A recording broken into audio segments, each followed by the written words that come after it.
నియోజకవర్గంలో Telugu Desam party SIR శిక్షణ అవగాహన సమావేశం విజయవంతమైంది.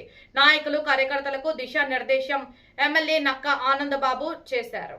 వేమూరు గ్రామంలోని ప్రైవేటు కళ్యాణ మండపంలో వేమూరు నియోజకవర్గ తెలుగుదేశం పార్టీ ఆధ్వర్యంలో నిర్వహించిన స్పెషల్ ఇంటెన్సివ్ రివిజన్ ఎస్ఐఆర్ శిక్షణ మరియు అవగాహన సమావేశం విజయవంతంగా ఈ సందర్భంగా వేమూరు శాసనసభ్యులు మాజీ మంత్రి నక్కా ఆనందబాబు మాట్లాడుతూ రాబోయే ఎన్నికల్లో పార్టీ విజయానికి బలమైన పునాది ఖచ్చితమైన ఓటరు జాబితా అని పేర్కొన్నారు.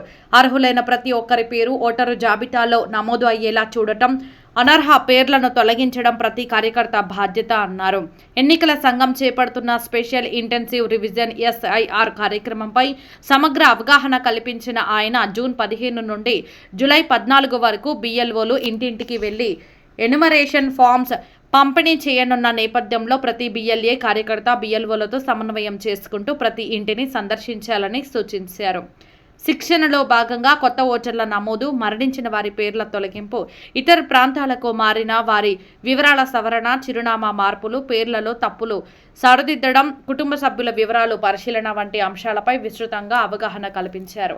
అలాగే ఫామ్ 6, ఫామ్ 7, ఫామ్ 8 వినియోగంపై కూడా వివరించారు. ప్రతి బూత్లో 18 సంవత్సరాలు నిండిన యువతను గుర్తించి ఓటర్లుగా నమోదు చేయడం, వివాహం అనంతరం గ్రామానికి వచ్చిన మహిళల పేర్లు ఓటరు జాబితాలో ఉన్నాయో లేదో పరిశీలించడం, వలస వెళ్లిన వారు మరియు మరణించిన వారి వివరాలను సేకరించడం వంటి అంశాలపై ప్రత్యేక సూచనలు చేశారు.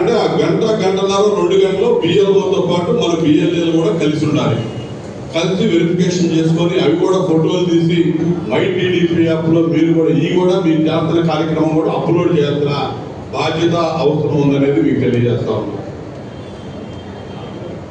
ఇది ప్రధానంగా జూన్ 15 నుండి జూలై 14 అంటే రేపు లేదు ఎల్లుండి మొదలైంది.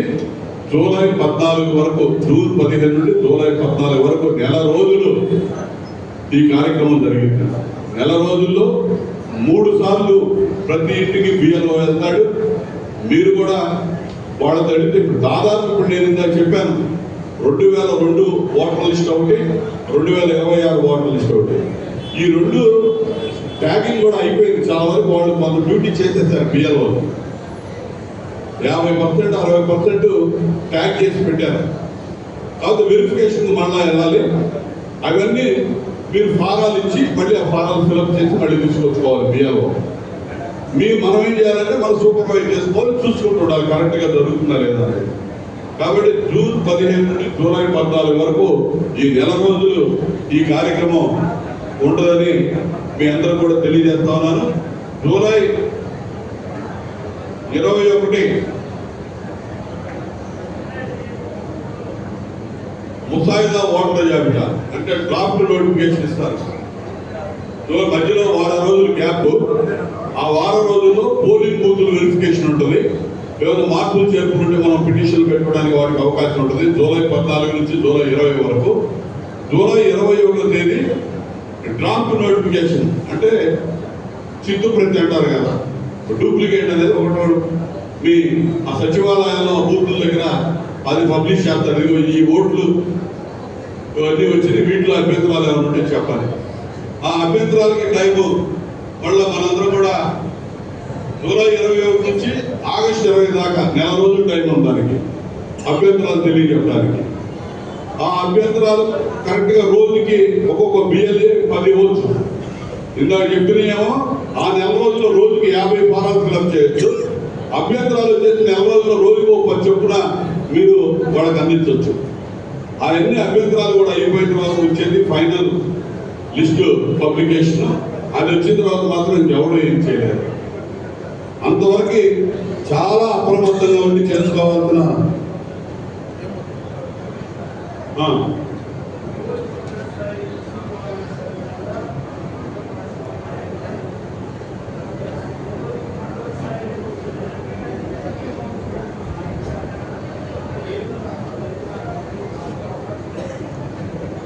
సరే అది ఓకేలే, కానీ అవ్వాలి యాక్టివ్గా. ఇప్పుడు బూత్, యూనిట్, క్లస్టర్, బూత్ కింద కేఎస్ఎస్లను కూడా పెట్టాము. ఆ బూత్ కింద యూనిట్ వాళ్ళు వీళ్ళందరూ కలిసి వాళ్ళు కూడా యాక్టివేట్ చేసుకోవాలి. కుటుంబ సాధికార సారథులు ఇప్పుడు 1కి 10 సార్లు చూస్తాం. ఇప్పుడు కూడా నేను చెప్తున్నాను, ఇప్పుడే చెప్పాను, బూత్ లెవెల్ కన్వీనర్ల లిస్టు ఎలక్షన్ కమిషన్ ఆఫ్ ఇండియాకి, కలెక్టర్ గారికి అందరూ కూడా మీ లిస్టులు వెళ్ళినాయి.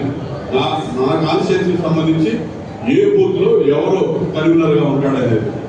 కాబట్టి నేను అనేది ఏంటంటే మీరందరూ సక్రమంగా ఇప్పుడు ఇచ్చిన డ్యూటీ చేయాలి. చేసేటట్టు పై ఎత్తున ఉన్నటువంటి నాయకులు, మండల పార్టీ ప్రెసిడెంట్ కానీ, క్లస్టర్ ఇన్ఛార్జీలు కానీ, యూనిట్ ఇన్ఛార్జీలు వాళ్ళు మానిటర్ చేసుకోవాలి.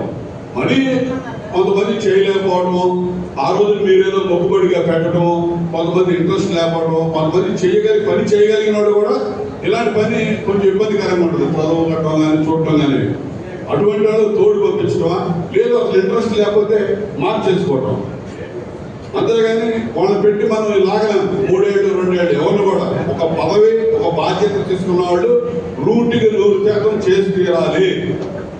చేయకపోతే 1కి 2-3 సార్లు చూస్తాం, తర్వాత మార్చేసి వాళ్ళకు కూడా తెలియదు, వాళ్ళ పేర్లు మారిపోతే కొత్త పేర్లు అక్కడ ఎన్రోల్ చేపించేస్తాం. అందులో మొహమాటం, ఎందుకంటే మొహమాటం పోతే చాలా ఇబ్బంది పడతాం కదా. కాబట్టి దానికి అందరూ కూడా చేయండి. ఖచ్చితంగా దానికి తగ్గ ఫలితం మనకి అందరికీ, పార్టీకి ఉంటుంది, మీకు ఉంటుంది, నాకు ఉంటుంది, అందరికీ ఉంటుంది. కాబట్టి కొంతమందికి లేటుగా రావచ్చు, కొంతమందికి తొందరగా రావచ్చు, అంతే తప్ప అందరూ ఒకటే, మనంతా ఒక కుటుంబం. అందరూ కూడా కష్టపడి పనిచేయాల్సిన అవసరం ఉంది.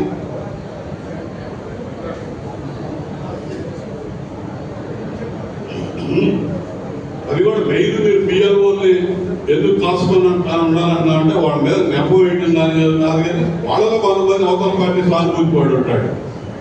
వాడు ఏం చేస్తున్నాడో చెక్ చేసుకోవాల్సిన బాధ్యత మనకు ఉంటుంది, లేకపోతే ఇబ్బంది పడతాం. ఎలక్షన్ కమిషన్ ఆఫ్ ఇండియా రాజకీయ పార్టీలకి డైరెక్ట్ గా అవకాశం ఎందుకు ఇచ్చింది? మీరు కూడా ఏజెంట్ని పెట్టుకోండి వాళ్ళతో పాటు అని. ఈ ఇబ్బంది ఉంటుంది కాబట్టి మరి మనకి ఎలక్షన్ కమిషన్ మనకి ఇచ్చిన సౌకర్యాన్ని మనం సద్వినియోగం చేసుకోకపోతే నష్టపోయేది మనం. వాడు ఆ బియ్యంలో ఏదో మన ఓట్లు తీసేసి 10 ఓట్లు తీసేసి వాడికి 10 కలుపుకుంటా పోయాడు అనుకో, మన పరిస్థితి ఏంటి? కాబట్టి బిఎల్ఏలుగా మీకు పార్టీ పెట్టినటువంటి బాధ్యత, మేము మీ మీద ఇచ్చినటువంటి బాధ్యత చాలా గురుతరమైనటువంటి బాధ్యత, చాలా బృహత్తరమైనటువంటి బాధ్యత, గౌరవప్రదమైన బాధ్యత. మీరు ఇది చేయండి. ఎందుకంటే కష్టపడి చేస్తేనే ఈ పని, కష్టపడి పని చేయాలి. మీరు కష్టపడి పని చేయండి, ఖచ్చితంగా దానికి తగ్గ గౌరవం మీకు ఉంటుందని నేను ఈ సందర్భంగా తెలియజేస్తాను. ఎవరైనా కొంతమంది ఉంటే ఒకళ్ళ ద్వారా నేను ఇది చేయలేదని ఊళ్ళో ఉన్న నాయకులకు చెప్పండి, వాళ్ళని ఒకటే కావాలంటే మార్చేసుకొని కొత్త వాళ్ళని పెట్టుకుందాం అని చెప్పి ఈ సందర్భంగా మీకు తెలియజేస్తున్నాను. మీరు కొత్త ఓటర్లు చేరడానికి వీటన్నిటికి సంబంధించి చెప్పాను, ఏ సర్టిఫికేట్ లో ఏదో ఒకటి ఉండాలని. మొత్తం దగ్గర 12 కార్డ్స్ ఇచ్చాడు, ఇంట్లో ఏదో ఒకటి ఉండాలి. 12 ఆధార్, ఈ మెట్రికులేషన్ చదువుకున్న వాళ్ళైతే 10th క్లాస్ కానీ మెట్రికులేషన్ కానీ పాస్ అయిన సర్టిఫికేట్ ఉంటే అది చూపించాలి.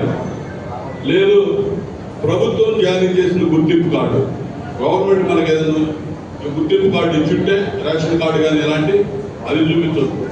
కుల ధృవీకరణ సర్టిఫికేట్, క్యాస్ట్ సర్టిఫికేట్ ఉందనుకో, గవర్నమెంట్ ఇచ్చింది, అది చూపించదు, అది చెల్లింది. పాస్పోర్ట్, అదేవిధంగా ఆఫీసులు అధికారులు ఇచ్చినటువంటి బర్త్ సర్టిఫికేట్ ఉన్నా కూడా చెల్లింది. అట్లాగే ఇల్లు కానీ ల్యాండ్ కానీ మీ పేరు మీద డైరెక్ట్ గా ఉందనుకో, రిజిస్టర్ అయ్యింది, ఆ రిజిస్ట్రేషన్ పత్రాలు ఉంటే అది కూడా చెల్లింది. అట్లాగే పెన్షనర్ అయితే ప్రభుత్వం ఇచ్చే పెన్షన్ సర్టిఫికేట్ ఉంటే అది సరిపోతుంది. అదేవిధంగా కుటుంబ రిజిస్ట్రేషన్ కార్డు, ఇప్పుడు ఫ్యామిలీ సర్వే జరుగుతాం, దానికి సంబంధించిన రిజిస్ట్రేషన్ కార్డు ఏదైనా ఉంటే అది చెల్లింది. శాశ్వత నివాస సర్టిఫికేట్, అది కూడా కొంతమంది పర్మనెంట్ రెసిడెన్సీ అని చెప్పి ఎంఆర్ఓ ఇస్తుంటారు, అది ఉన్నా కూడా సరిపోతుంది. లేదంటే జాతీయ పౌర రిజిస్ట్రేషన్ సర్టిఫికేట్, ఇదేదో నాకు అర్థం కాలేదు. అటవీ హక్కులు చెప్పమంటే ఇది గిరిజనులకు సంబంధించింది ఆ కార్డు, అది వేరు. Aadhaar card optional. Aadhaar card అనేది అది తీసుకొని కంపల్సరీగా దాన్ని పెట్టి చేస్తారనుకోవడానికి లేదు. మిగతా నేను చెప్పిన 10లో ఏదో ఒకటి మీరు చూపించాల్సిన అవసరం ఉంటుంది. మీ పిల్లలకి ఓట్లు చేస్తారంటే వాళ్ళ తల్లిదండ్రుల ఓట్లు ఏ నెంబర్లో ఉంది, ఎక్కడ ఉందనేది అక్కడ చూపించాల్సిన అవసరం ఉంటుంది. ఇవన్నీ కూడా ఈ బిఎల్ఏలు బిఎల్ఓలు కలిసి అందరూ కూడా ఈ నెల రోజులు మీరు కష్టపడి పనిచేసి ఈ వెరిఫికేషన్ కార్యక్రమంలో పాల్గొని రాబోయే ఎన్నికల్లో మరి మనకి ఎంతగానో ఉపయోగపడేటటువంటి ఈ కార్యక్రమం మీరు చూసారా? ఈ సర్ర అనేది ఏంటనే అవగాహన ఉందా మీకు? కొంత అవగాహన ఉన్నవాడు చేతులు వద్దండి, వద్దులే మన ఫీల్ అవుతారు. అది అవగాహన లేకపోయినా తెలుసుకోండి. ఒకటి బియ్యలు జాగ్రత్తగా ఉండాలి, లేకపోతే నష్టపోతాం. అది గుర్తుపెట్టుకోండి. బియ్యలు ఇప్పుడు సపోజ్ ఇక్కడ ఒక బూత్ నెంబర్ చెప్పండి. ఎవరు బూత్ ఎవరున్నారు?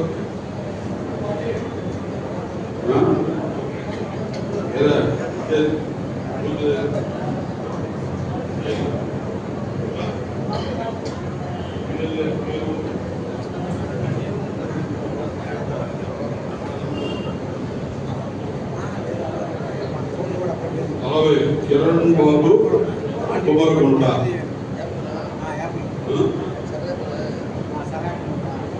శేష బాబా మూకిరి పంచాయతీ సెక్రటరీ.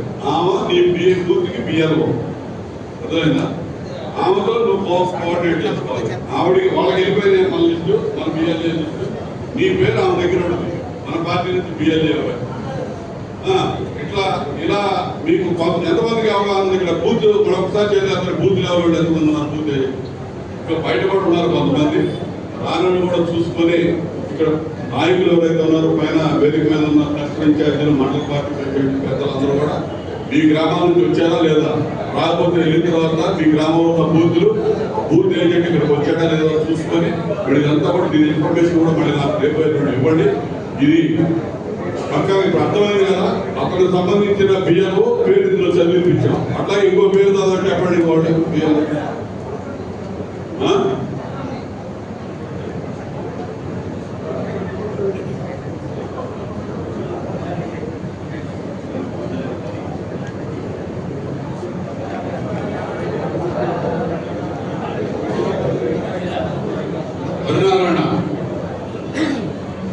హరినారాయణ గారు,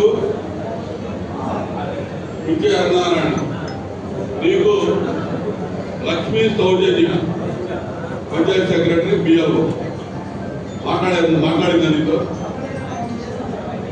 చేశారా? ఓకే. కొంతమంది జరుగుతూ ఉంది ఆల్రెడీ, మన కొన్ని చోట్ల జరుగుతూ ఉంది చేస్తున్నారు. అదే నాకు చెప్పింది నేను 50-60% ఆల్రెడీ ట్యాగింగ్ కూడా అయిపోయిందని.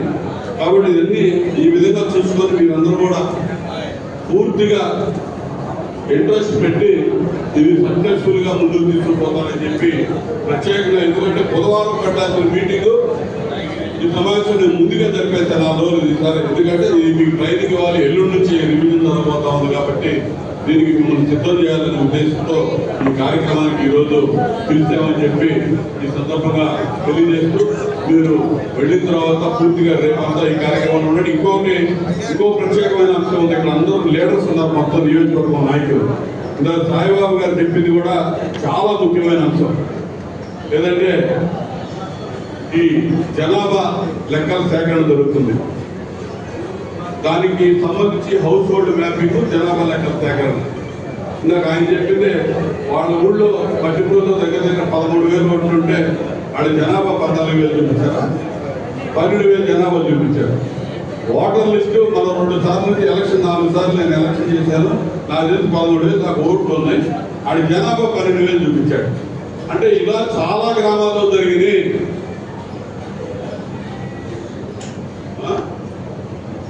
మీ గ్రామాల్లో చాలా గ్రామాల్లో ఇలా జరిగింది. దీనివల్ల చాలా నష్టపోతాం. ఇవాళ మీ గ్రామంలో 700 ఓట్లు ఉంటే వాడు 500 జనాభా చూపించాడు. రేపైనా ఓట్లు 700 ఎలా వస్తాయి? ఎంత పెద్ద టెక్నికల్ గా చాలా పెద్ద సమస్య. దానికి రేపు వెళ్ళిన సమయం ఉంది. మీరు వెళ్ళిన తర్వాత గ్రామాలకు వెళ్ళాక మీ ఊళ్ళో సక్రమంగా ఇచ్చారా లేదా, ఎవరి గ్రామాల్లో వాడు సక్రమంగా జరిగిందా లేదా కూడా ఒకసారి చెక్ చేసుకొని ఎల్లుండిలోపు ఈ జనాభా సేకరణ కూడా ప్రత్యేకమైనటువంటి ఇంట్రెస్ట్ పెట్టండి. ఇప్పుడు అధికారంలో ఉన్నాం మనం, అధికారంలో లేనడికైతే వాడికి ఏం పోదు. ఇందులో చెప్పినట్టుగా మనం నిధులు తెచ్చుకోవడానికి కానీ, అభివృద్ధి కార్యక్రమాలు చేసుకోవడానికి కానీ, అన్నిటికీ వాస్తవికత నిధులు చేసుకోవడానికి ఈ జనాభా లెక్కల సేకరణ అనేది చాలా ముఖ్యమైనది. ఉన్నది ఉన్నట్టు చేయాలి. వాళ్ళు ఆసక్తి వహించారు. ఈ సెక్రటేరియట్ ఎంప్లాయీస్ కానీ వీళ్ళందరూ కూడా సక్రమంగా చేయలేదు. కొన్ని చోట్ల నా దృష్టికి వచ్చింది. కానీ మీరందరూ కూడా పూర్తిగా దాని మీద మైండ్ పెట్టి దాన్ని ఆ కార్యక్రమంలో పాల్గొనాలి. రేపు ఎల్లుండి కూడా మీకు తెలియజేస్తా ఉన్నాను.